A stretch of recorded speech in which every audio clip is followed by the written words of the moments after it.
பொறியியல் கனவுகளை நனவாக்க நமது Rasi college of engineering counselling code 1437 Tambaram to Oragadam state highway படப்பை.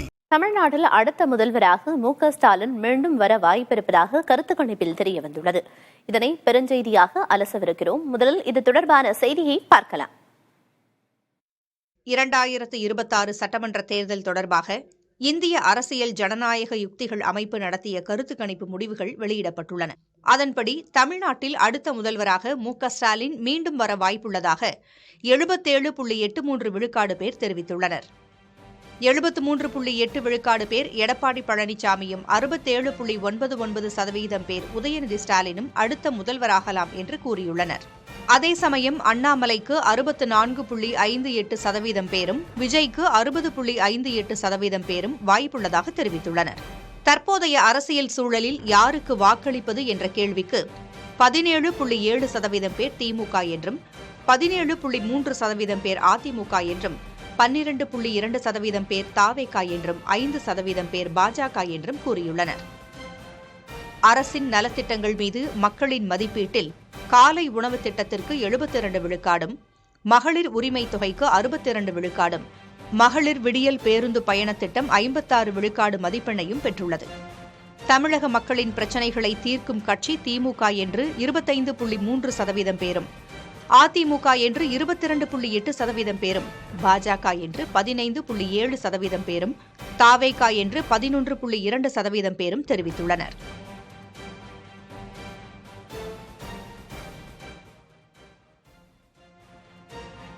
இதுகுறித்து நம்மிடையே பேசுவதற்காக மூத்த பத்திரிகையாளர் திருமிகு துக்ளக் ரமேஷ் அவர்கள் இணைப்பில் இருக்கிறார். சார் வணக்கம்.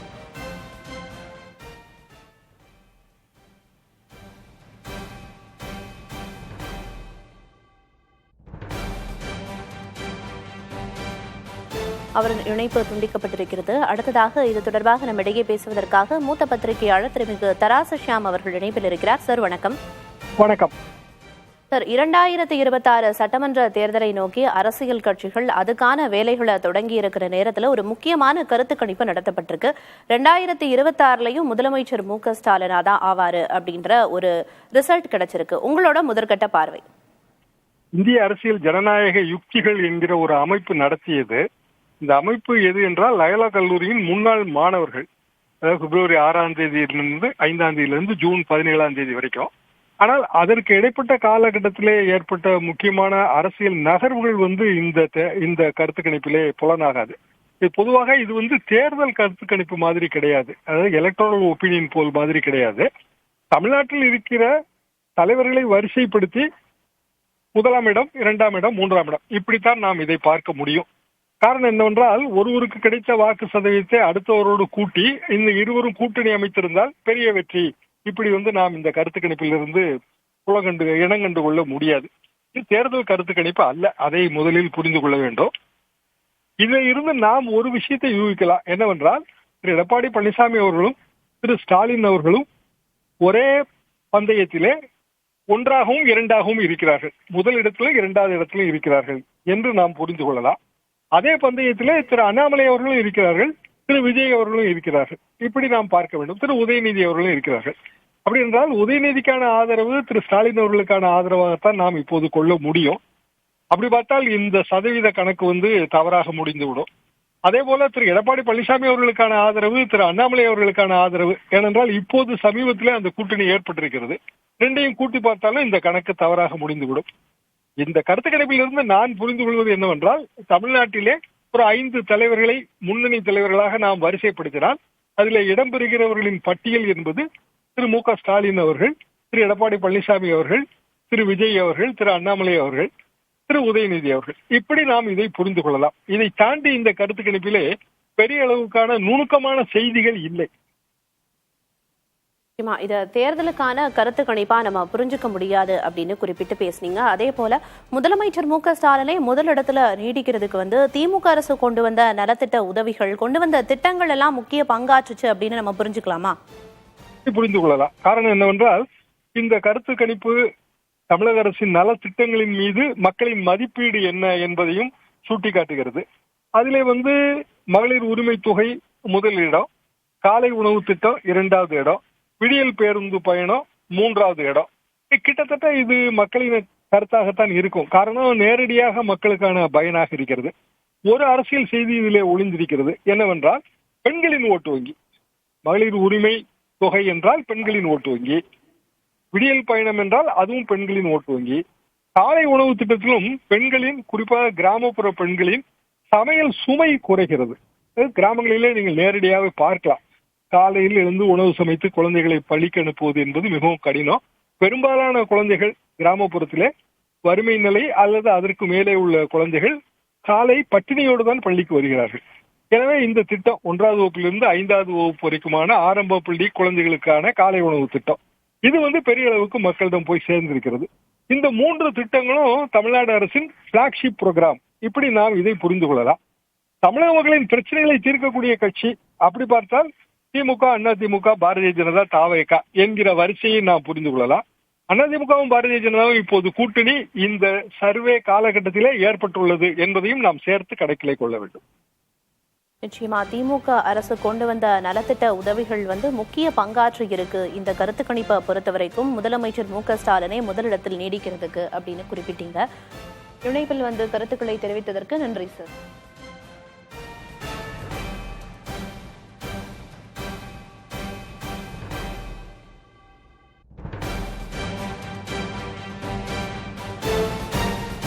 தமிழ்நாட்டில் அடுத்த முதல்வராக மு க ஸ்டாலின் மீண்டும் வர வாய்ப்பிருப்பதாக கருத்து கணிப்பில் தெரிய வந்திருக்கிறது. அடுத்த ஆட்சி யாருடையது என்பது தொடர்பாக கருத்து கணிப்பு நடத்தப்பட்டது. அதில் முதலமைச்சராக மு க ஸ்டாலினே வர அதிக வாய்ப்புகள் இருப்பதாக அந்த கருத்து கணிப்பின் முடிவுகள் தெரிவிக்கின்றன. நாம் தற்போது திரையில் பார்க்கிறோம்.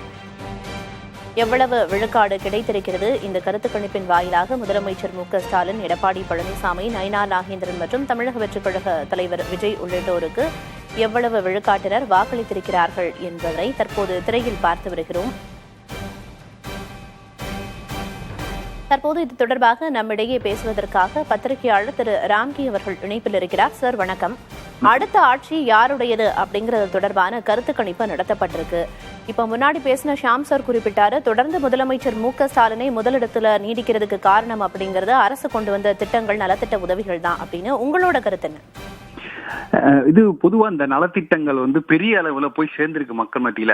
குறிப்பா மகளிர் இலவச பேருந்து ஆகட்டும், அதுல இருந்து ஆரம்பிச்சு குடும்ப பெண்களை குறிவைத்து செய்யப்பட்ட அத்தனை நலத்திட்டங்களுக்கும் பெரிய அளவுல ஒரு பெரிய ரீச் கிடைச்சிருக்கு. அதுல எந்த சந்தேகமும் இல்ல. சோ நலத்திட்டங்கள், சாதனைகள், அந்த விஷயங்கள் ஒரு பாசிட்டிவான அணுகுமுறை ஒரு திமுக பிரச்சாரத்தில் இருந்ததுனால் அது நிச்சயமா கை கொடுக்கும். ஆனா களத்தில் போக தேர்தல் நெருங்க அந்த நேரேட்டிவ் மாறுவதற்கான வாய்ப்புகள் அதிகமானு நினைக்கிறேன். இன்னைக்கு நீங்க எடுத்துக்க இந்த சர்வே எல்லாம் பார்த்தோம்னா பொதுவா ஒரு பர்சனாலிட்டியை மையப்படுத்தி யார் பெரியவர், யாருக்கு அதிக செல்வாக்கு அப்படிங்கிற அந்த அளவில் தான் இருக்கக்கூடிய உள்ளூர் பிரச்சனைகள், உள்ளூர்ல உள்ள கட்சிகள், எந்த கட்சிகளுக்கு எந்த வேட்பாளர், அந்த மாதிரி அந்த களத்தில் இருந்து எடுக்கப்பட்ட ரிப்போர்ட்டார்னா அது வேறு விதமாக இருக்கும். ஏன்னா முக்கியமா தமிழ்நாட்டு அரசியலே பர்சனாலிட்டி டிரைவன் தான். அதனால தலைவர்களை வைத்து நீங்க இது மாதிரி ஒரு கருத்து கணிப்பு எடுக்கும்போது நிச்சயமாக ஸ்டாலினும் எடப்பாடி அவர்களும் அடுத்தடுத்து முதல் 2 இடங்களை பெறுவார்கள். நிச்சயமாக ஸ்டாலின் அவர்கள் அவர் யாருமே அன்டிஸ்பியூட்டட்ங்கிற மாதிரி அவர் யாராலும் சேலஞ்ச் பண்ண முடியாத ஒரு இடத்தில் தான் இருக்கிறார். அதுல எந்த சந்தேகமுமே இல்லை. சோ இப்ப இங்க பிரச்சனை என்னன்னா 3, 4, 5வது இடங்கள்ல நிறைய குழப்பங்கள் இருக்குது. நீங்க பாஜக தலைவர்கள் மாற்றம் இன்னும் களத்தில் போய் சென்று சேரவில்லை. சோ நிறைய பேருக்கு அது நயினார் நாகேந்திரனா அண்ணாமலையாங்கிற குழப்பம் களத்தில் நிச்சயமா இருக்கிறது. சோ அப்படி பார்க்கும்போது நீங்க கட்சி ரீதியாக பலங்கள்லாம் பாத்தீங்கன்னா வேறு விதமான வரிசை இருக்கும். அதே நீங்க பர்சனாலிட்டி வைஸ் பாத்தீங்கன்னா சீமானுக்கு ஒரு மிகப்பெரிய முக்கியமான ஒரு இடம் இருக்கிறது. அது மக்கள்ல போய் கேட்டீங்கன்னா சீமான் பேரை முன்மொழிவாங்க. சோ அதனால இந்த பேர்களை வைத்து தலைவர்களுடைய பேர், அவருடைய தனிப்பட்ட செல்வாக்கை வைத்து நம்மளால எந்த முடிவுக்கும் வர முடியாது. ஆனா அதே நேரத்தில் இந்த திட்டங்கள், ஆளுங்கட்சியோட திட்டங்கள் போய் சேர்ந்திருக்கிறது. அதை இன்னும் கொண்டு போய் சேர்ப்பது திமுகவை விட திமுக கூட்டணி கட்சிகளுக்கு கூடுதல் பங்கு இருப்பதாக நினைக்கிறேன். ஏன்னா அவங்களுடைய வார்த்தைகளுக்கு கூடுதல் மதிப்பு உண்டு. அதனால திமுக கூட்டணி கட்சிகள், காங்கிரஸ் ஆகட்டும், இடதுசாரிகள், அவர்கள் திமுகவுடைய சாதனைகளை பேச ஆரம்பிக்கும் போது மக்கள் இன்னும் ஒரு நெருக்கமாக ஒரு உணர்வார்கள் என்று நான் நினைக்கிறேன். சார், அதே போல இந்த கருத்து கணிப்புலாம் அண்ணாமலை மற்றும் விஜய் இருவருக்குமே பெர்சன்டேஜ் அப்படிங்கிறது கொஞ்சம் அதிகரிச்சுட்டு தான் வருது, அதை பார்க்க முடியுது. இதை எப்படி புரிஞ்சுக்கலாம்? உங்களோட கருத்து என்ன இருக்கு? இது இப்ப இந்த விஷயம் பார்க்கும்போது இந்த சாம்பிள் பத்தி எனக்கு ஒரு சில சந்தேகங்கள் இருக்கு. அதாவது இது இணையத்திலும் சரி, இளைய தலைமுறை மத்தியில நீங்க வாக்கெடுப்பு நடத்துனீங்கன்னா அது நிச்சயமாக அந்த இடத்தில் அண்ணாமலை அவர்களுக்கும் விஜய் அவர்களுக்கும் சீமான் அவர்களுக்கும் ஒரு பெரிய கணிசமான ஆதரவு இருக்கு. அது தேர்தலில் எதிரொலிக்குமா என்று நிச்சயமா சொல்ல முடியாது. இது ஒரு அவங்க மேல உள்ள தனிப்பட்ட அபிப்பிராயத்தின் பேர் அவங்க ஒரு வாக்கு கொடுக்குறாங்க. எனக்கு பிடித்த தலைவர்கள், உங்களுக்கு பிடித்த அரசியல் தலைவர் யாருன்னு சொன்னா இளைய தலைமுறை வாக்காளர்கள் இந்த 3 பேரில் யாராவது ஒருவரை தேர்ந்தெடுக்கிறாங்க. ஸோ அதை வைத்து தமிழ்நாட்டு அரசியல் களம் மாறும் அப்படின்லாம் நான் நம்பல. ஸோ மோரோவர் அண்ணாமலை என்பவருக்கு என்ன ரோல், அவருடைய பங்கு தமிழக பாஜகவின் வளர்ச்சிக்கு பெரிய அளவில் பங்களிப்பு செய்திருக்காங்க. ஆனா அடுத்து வரப்போற அரசியல் காட்சிகள் மாறும்போது அதில் அண்ணாமலையுடைய பங்கு எந்த அளவுக்கு இருக்க போய் என்பது ஒரு நிச்சயமா ஒரு பெரிய கேள்விக்குறியா இருக்கு. ஸோ அதனால அண்ணாமலையோட ஆதரவாளர்கள் என்ன எதிர்பார்ப்பில் இருப்பார்கள்ங்கிறது ஒரு வெளிப்படையா தெரியல. ஸோ அதனால இந்த அண்ணாமலையா விஜயா அப்படிங்கிற விஷயத்தை நான் முழுமையாக உடன்படவில்லை. இது காலப்போக்கில் தான் தெரியும். அடுத்த 6 மாதங்களுக்கு அப்புறம் தான் நம்ம கூட்டணி விஷயங்கள்லாம் இறுதி செய்யப்பட்ட பிறகுதான் இவருடைய நிஜமான செல்வாக்கு சரி, இவர்கள் மேலான எதிர்பார்ப்புகள் எந்த அளவுக்கு இருக்குங்கிறத நம்ம ஒரு முடிவுக்கு வர முடியும்.